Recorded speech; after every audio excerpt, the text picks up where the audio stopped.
Halo teman-teman, selamat pagi, siang, sore, malam. Seperti biasa ya teman-teman, dikarenakan ini weekend, sebenarnya ini sih belum weekend, ini udah masuk hari Sabtu, tapi market belum benar-benar closing ya teman-teman. Jadi masih jam jam berapa ini? Jam 3 lewat berapa gitu. Saya mau update tentang weekly analysis ya teman-teman. Untuk 1 minggu ke depan, jadi pergerakan gold untuk jangka waktu 1 minggu ke depan. Tapi kita recap dulu setup di hari ini, di hari Jumat. Gimana? Yang udah nunggu di sini kecewa kah? Kecewa, sama saya juga kecewa. Tapi nggak masalah. Saya kira ini bakal jadi tren normal, ternyata ini malah jadi tren kenceng teman-teman. Jadi kita kan di video sebelumnya yang saya upload di hari Jumat itu kita tunggu di 2451, ternyata nggak trigger, harga terlalu impulsif ke bawah. Terus zona yang kedua apalagi di 2471 di area ekstrim, boro-boro gitu. Jangankan zona kedua, zona ke satu aja nggak trigger. Karena ini menjadi tren yang sangat impulsif, jadi tren kuat teman-teman.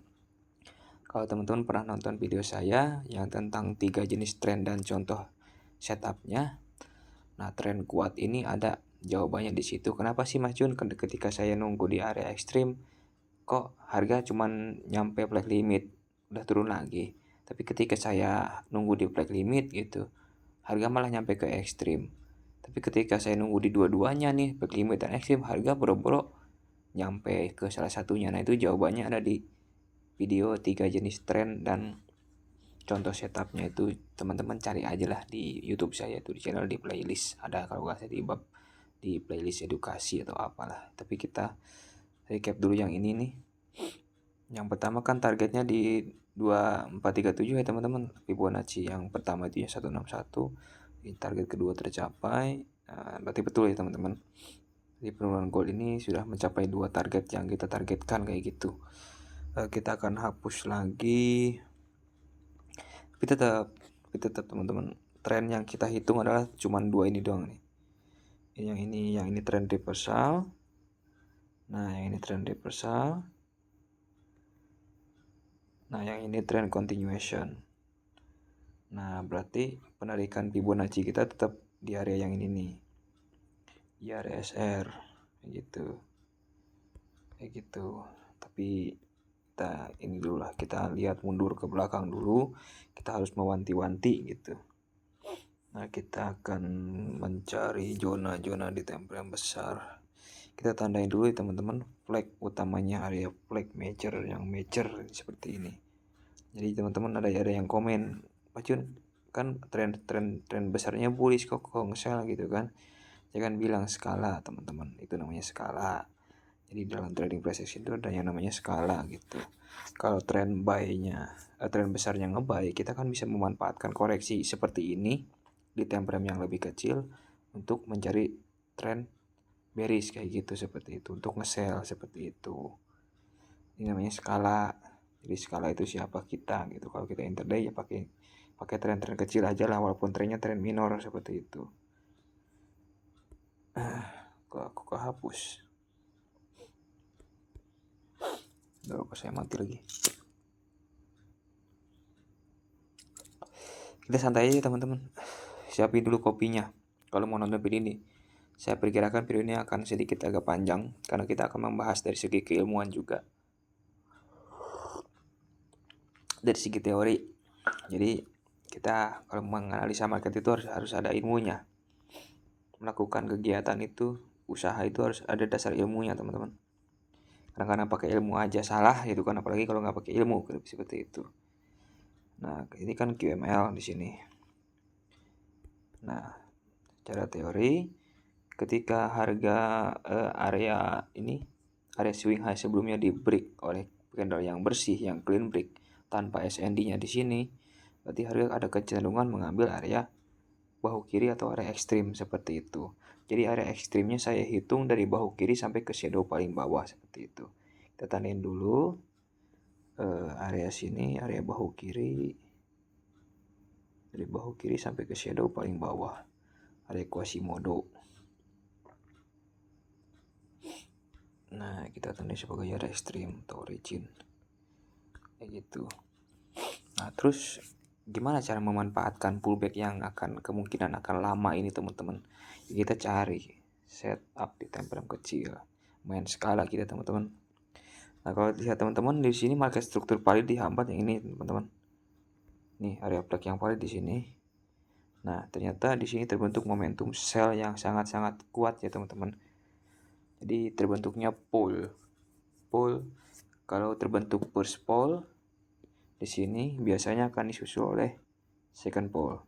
Jadi untuk minggu depan saya rasa jangan memaksakan dulu untuk nge-buy seperti itu.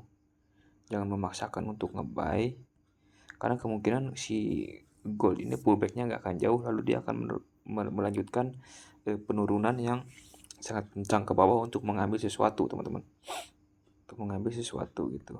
Karena secara teori nih, misalkan di sini ada ATH nih atau swing high sebelumnya di break. Nah di break terus dia pullbacknya tuh kayak membentuk tren kecil di sini nih.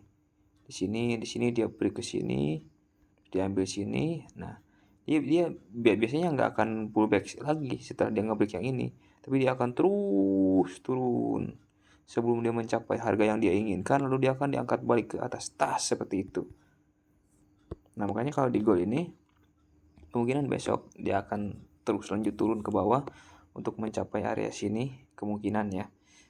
Kalau area ekstrim yang ini sih area yang saya harapkan akan dikejar oleh gold ya teman-teman. Tapi kan kita nggak tahu gitu market sampai mana.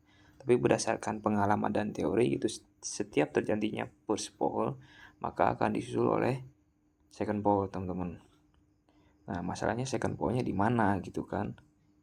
Mana Mas Yun second pullnya ya kita akan cari gitu. Kita akan cari. Kita hapus dulu. Kita tarik pibo seperti biasa dari swing high ke swing low. Sini kita tandain. Seperti biasa teman-teman, setup pull itu hanya akan berlaku ketika harga masih bermain-main di bawah Fibonacci level 50 ya. Jadi kalau udah di atas takutnya dia akan menjadi reversal. Seperti itu. Karena pull ini bisa jadi penerusan tren atau pull ini bisa jadi pengambilan sesuatu yang ada di bawah seperti itu. Makanya ketika terjadi pull dia akan lanjut turun dengan deras, atau setelah terjadi pull dia akan berbalik arah dengan deras seperti itu. Makanya dia nggak boleh melebihi paras Fibonacci level 50 dari penarikan market struktur gitu. Nah pokoknya selama dia masih bermain-main di bawah Fibonacci 50, teman-teman silahkan cari nih zona apapun gitu, zona apapun apa ya istilahnya itu, zona apapun, zona manapun yang berhampiran dengan level Fibonacci 50, pokoknya yang di bawah Fibonacci level 50 teman-teman cari di sini. Dari sini ke sini nih. Nah, nanti untuk targetnya misal teman-teman ngelihat zona supply di sini ya. Saya juga ngelihat supply di sini. Nah, supply. Nah, misalkan kita sell nih minggu depan. Kalau ada konfirmasi di sini kita sell ya.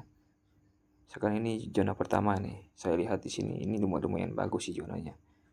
Dengan segala macam alasannya ini zona yang merupakan zona yang cukup bagus gitu.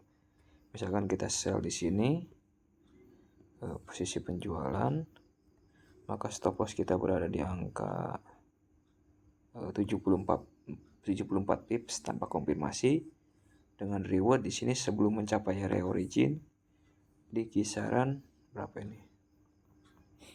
Nah, masih target. Nah, ini di kisaran maksimalnya di 800 pips ya teman-teman. Jadi minggu depan sih jangan terlalu memaksakan pengen nge-buy sih menurut saya mah gitu. Karena ada pull di sini. Pull ini entah dia mau penerusan tren atau mau turun lebih dalam lagi atau dia mau berbalik arah tuh. Cuman kebanyakan setelah ada first pull dia akan disusul oleh second pull. Nah, second pull ini saya targetkan dia akan terjadi di area sini kalau saya pribadi ya. Tapi percuma juga kalau nggak ada konfirmasi. Makanya kita tunggu konfirmasi dulu. Jadi buat teman-teman yang ngelihat konfirmasi di sini, silahkan kabari saya atau komen di video ini gitu. Mas Jun ada konfirmasi di zona itu, zona yang Mas Jun mapping, yang Mas Jun marking gitu. Misalkan ada bearish engulfing kah, double top kah, triple top kah, atau apapun itu, Quasimodo atau apa gitu. Nanti kabarin, komen di sini atau di WA atau di Telegram. Silahkan teman-teman hubungi gitu. Pokoknya zona yang berada di paras Fibonacci 50 ke bawah kayak gitu zonanya. untuk kalau kita pengen ngejar setup second pull. Karena setup second pull ini sangat laju teman-teman, kalau udah waktunya dia keluar dari area sideways dia sangat cepat gitu, pergerakannya besar kayak gitu. Sangat nikmat pokoknya malah kalau emang jadi gitu. Nah, kalau saya pribadi, saya menarikkan zona ini teman-teman untuk sell besok ya. Kan ada kejepit yang ini nih, area supply yang ini. Tapi tetap tunggu konfirmasi dulu. Tunggu price action, apa yang muncul price action di situ kita pakai kayak gitu.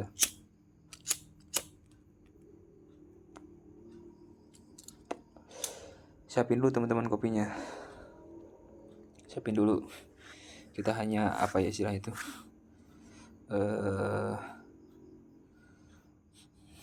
Hanya apa ya? Yang namanya zona itu hanya sebagai pijakan, yang penting arah kita benar kayak gitu.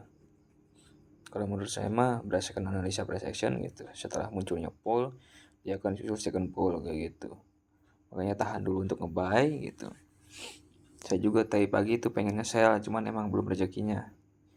Biasanya kalau terjadi penurunan kencang seperti ini akan disusul oleh penurunan yang kencang juga gitu. Seperti itu. Jadi sebelum masuk ke area extreme origin sini, jangan dulu nge-buy, ya benar. Sebelum masuk ke sini harga jangan dulu nge-buy lah, tahan dulu kayak gitu. Kita lihat price action yang di sini ada apa, itu ada pembalikan apa di 2315 ini. Kalau emang ada konfirmasi untuk buy ya kita buy, tapi kita tunggu dulu sampai sini nih. Sabar aja dulu lah. Kita sekarang manfaatkan tren-tren di time frame yang lebih kecil kayak gitu. Kalau direction besarnya mah iya benar nge-buy teman-teman. Goal ini nge-buy. Jadi tren ini hanya sebatas koreksi gitu, seperti itu. Nah, seperti itu teman-teman analisanya gitu, sederhana, simpel gitu. Seperti itu. Gak ada yang berubah, gitu-gitu aja pokoknya mah. Pokoknya kalau teman-teman mau konfirmasi kabarin aja saya gitu, komen di sini atau di mana kayak gitu. Minta bantuannya gitu, kita saling bantu gitu. Takutnya saya lagi tidur atau lagi kerja atau lagi di jalan kayak gitu, kabarin gitu biar kita sama-sama entry, sama-sama profit kayak gitu. Oke teman-teman, saya disclaimer dulu teman-teman, ini bukan ajakan untuk entry, ini bukan sinyal untuk entry. Ini hanya mappingan untuk sebatas journaling saya pribadi teman-teman, untuk merekam kebodohan saya di market seperti itu.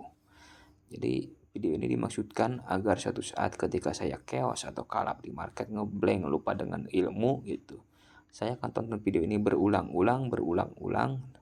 Akan saya pelajari lagi gimana cara saya entry, saya mapping, saya analisa, saya akan tonton ulang sebagai bahan pembelajaran pribadi gitu. Tapi kalau emang ada manfaat yang bisa diambil dari video analisa saya ya syukur alhamdulillah. Tapi kalau enggak ada juga nggak masalah, seperti itu teman-teman. Nah, ini teman-teman saya juga mau ingatkan, ramaikan grup Telegram ya teman-teman. Ramaikan. Linknya ada di deskripsi gitu. Kita ramaikan, sharing-sharing diskusi, ramaikan grup, bercanda, sharing-sharing mappingan. Jangan nanya sinyal teman-teman. Nanya mah setup, alasannya kenapa gitu, ente di situ pakai teknik apa, ilmunya apa gitu, landasan ente di situ apa. Itu baru namanya diskusi. Jangan minta sinyal terus kabur kayak gitu. Jangan. Itu mah grup diskusi.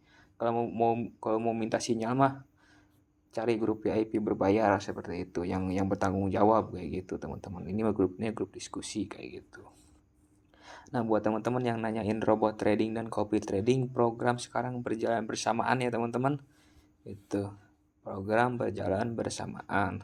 Seperti video-video yang sudah saya upload tentang copy trading dan robot trading, teman-teman bisa lihat sendiri hasilnya kayak gimana gitu. Kalau cocok ya, dan kalau cocok dan teman-teman berminat, silahkan hubungi saya di WhatsApp di kolom deskripsi. Nanti akan saya jawab pertanyaan-pertanyaan teman-teman tentang robot trading secara lebih detail gitu. Siapa tahu teman-teman berminat, yang punya dana nganggur buat investasi, bingung mau kemana, teman-teman bisa langsung coba copy trading dan robot trading yang saya adakan teman-teman. Oke teman-teman, saya ucapkan terima kasih sudah menonton.